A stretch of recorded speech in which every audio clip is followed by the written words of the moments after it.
Good morning, everyone. Grabe, I just woke up.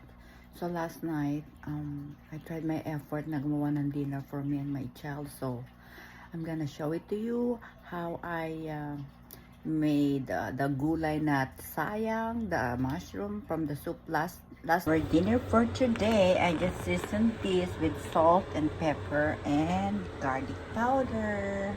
So we have some leftover na anong tawag dito? Mushroom, different kinds of mushroom. So isosote ko na lang siya para sa steak namin. Lalagyan ko siya ng what do you call this? So ito yung baby bok choy natin. Ilalagay ko na lahat. Tama ba? Is it too much?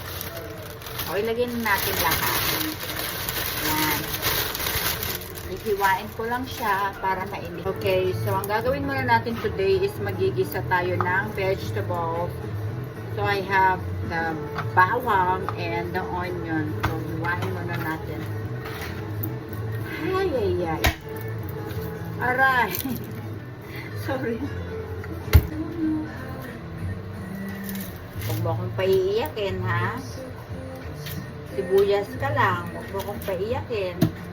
Hindi maganda pinagdadaanan ko ngayon. Alam mo, ma-share ko lang.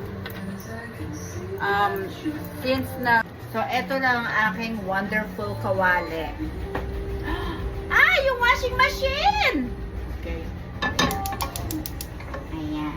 So, magsusote tayo, ha? Okay. So, eto yung mga kailangan. Hindi pa mainit, mga... friends. Okay, pwede na yan. So, ayan. Sasite nyo na ako ng bonggang-bongga. And then, yung ating sibuyas. Tada!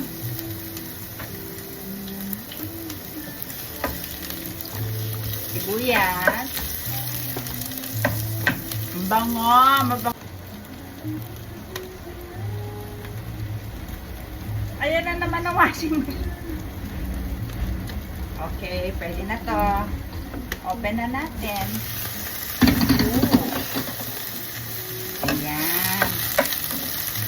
Ayan. Okay, so gusto ko half cook lang to.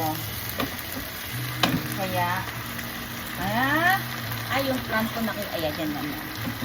Ayan. Half cook lang natin siya.